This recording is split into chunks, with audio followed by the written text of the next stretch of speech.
അസ്സലാമു അലൈക്കും വറഹ്മത്തുള്ളാഹി വബറകാതുഹു. പോത്തുകല്ല് സെക്ടർ സാഹിത്യോത്സവിന്റെ ഭാഗമായി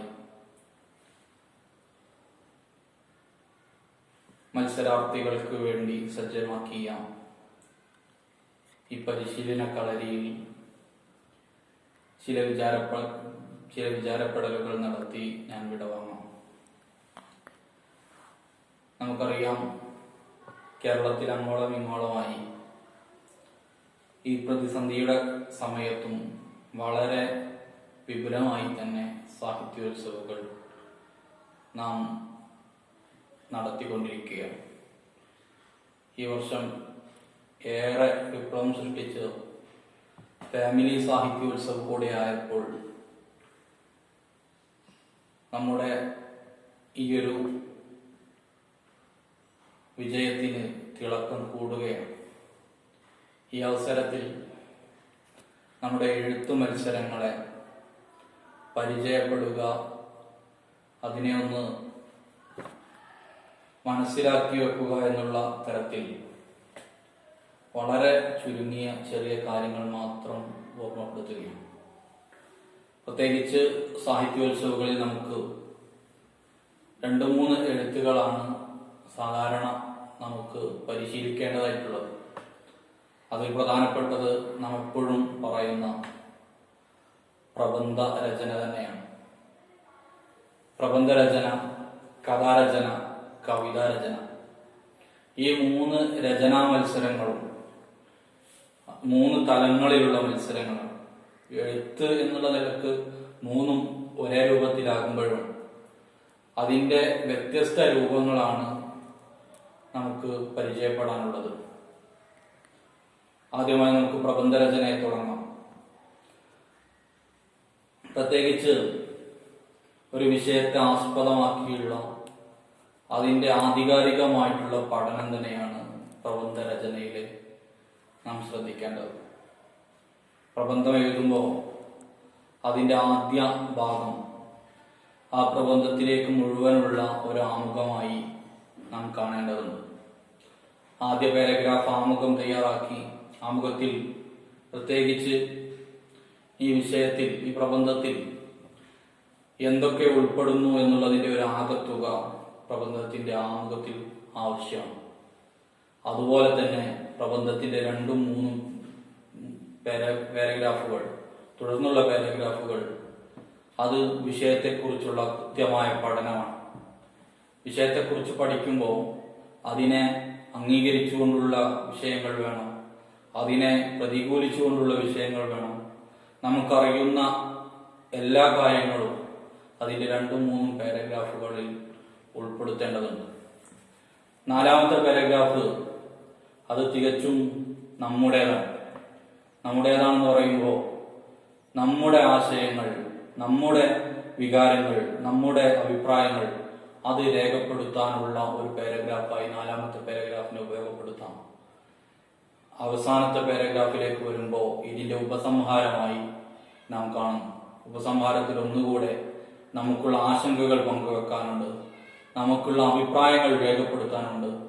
അതുപോലെ നമുക്ക് നമ്മുടെ ആവശ്യങ്ങൾ, നമ്മുടെ വ്യാകുലതകളൊക്കെ പറയാനുള്ള ഒരു പാരഗ്രാഫാണ് അവസാനത്തെ നിർത്തുന്ന പാരഗ്രാഫ്. അത് ഭരണാധികാരികളോടുള്ള ചോദ്യമാകാം, ഭരണാധികാരികളുടെ വിഷയത്തിലുള്ള ആശങ്കയാകാം, തുടർന്ന് നമുക്കൊരു ഒരു വിഷയത്തിലേക്കുള്ള നിഗമനമാകാം. ഇതൊക്കെ ഈ അവസാനത്തെ പാരഗ്രാഫിലേക്കാണ് വരേണ്ടത്. ഉദാഹരണത്തിന് നമ്മുടെ ഒരു വിഷയം പറയുകയാണെങ്കിൽ, പെട്രോൾ വില, രാജ്യം ഇരുട്ടി വെളുക്കുന്നത് എങ്ങനെ എന്നുള്ളൊരു വിഷയം നാം ഇവിടെ പറയുമ്പോൾ അതിൻ്റെ പെട്രോളിൻ്റെ ഇപ്പോഴത്തെ വില നിലവാരം പറയണം.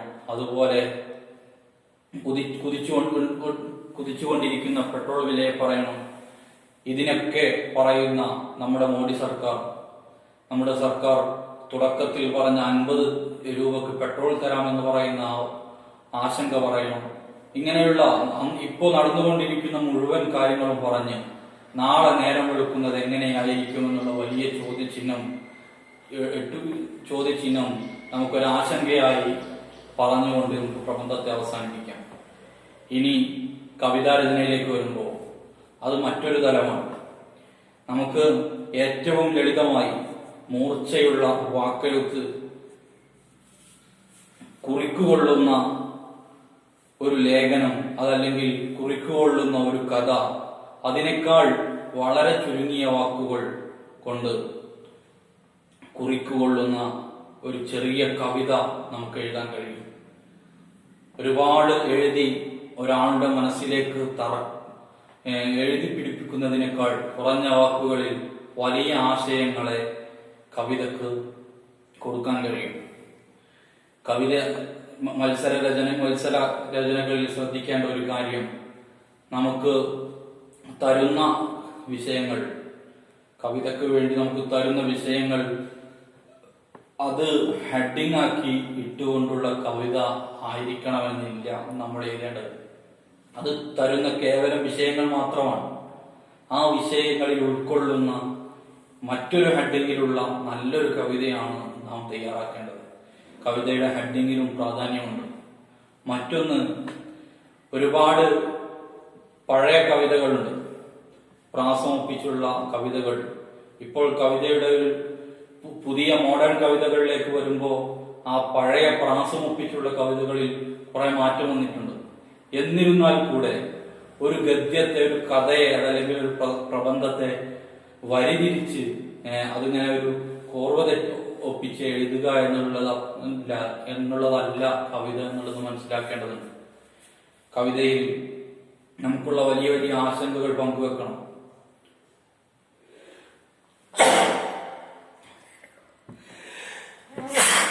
അതുപോലെ കവിതയിൽ നമ്മുടെ അഭിപ്രായങ്ങൾ രേഖപ്പെടുത്തണം.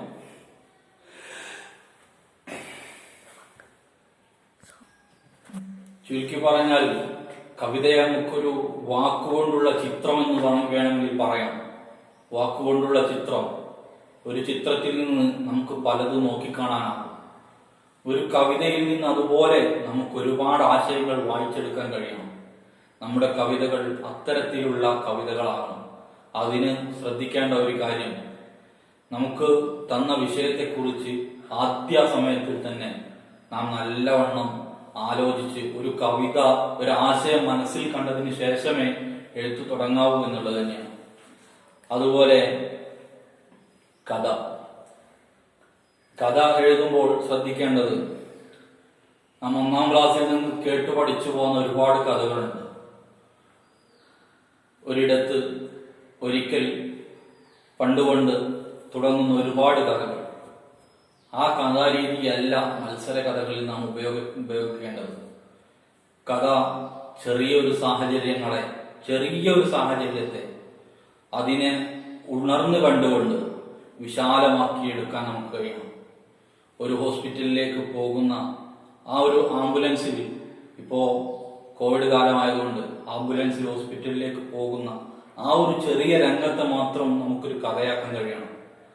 അങ്ങനെ വിശാലമാക്കിക്കൊണ്ട്, വിശാലമായ ഒരു കാഴ്ചപ്പാടോടുകൂടെ, നമ്മൾ ഉൾക്കാഴ്ചയോടുകൂടെ ഓരോ വിഷയങ്ങളെ, ഒരു സന്ദർഭങ്ങളെ നോക്കിക്കണ്ടാൽ അതിൽ നമുക്ക് വലിയ കഥകളെ രൂപപ്പെടുത്താൻ കഴിയും.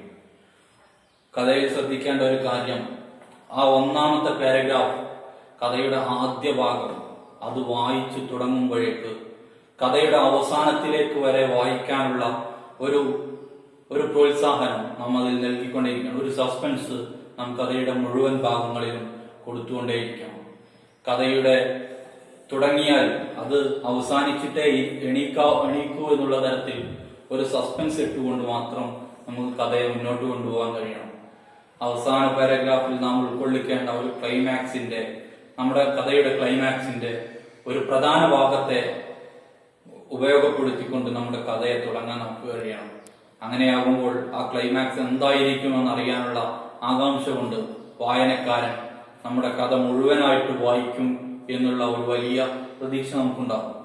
നമ്മുടെ കഥ പൂർണ്ണമായി വായനക്കാരൻ വായിക്കുന്നു എന്നുള്ളത് തന്നെയാണ് നമ്മുടെ കഥയുടെ ഏറ്റവും വലിയ വിജയമെന്ന് നാം മനസ്സിലാക്കണം. ആ വായിക്കാനുള്ള പ്രോത്സാഹനം, സസ്പെൻസ് നമ്മുടെ കഥയിൽ നാം ഇട്ടുകൊണ്ടേയിരിക്കണം. അതുപോലെ ചില പ്രയോഗങ്ങൾ കഥയിൽ ഉപയോഗപ്പെടുത്താൻ വേണ്ടി നാം പഠിച്ചു വെക്കണം.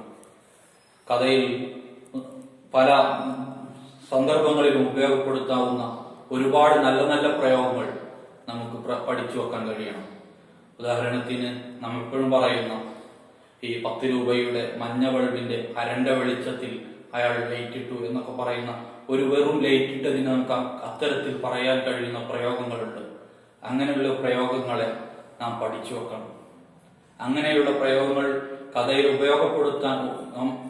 ഉപയോഗപ്പെടുത്തുന്ന രീതിയിൽ തന്നെ നമുക്ക് ഉപയോഗപ്പെടുത്താൻ കഴിയണം. അങ്ങനെയാകുമ്പോൾ നമുക്ക് നല്ലൊരു കഥ എഴുതാൻ കഴിയും.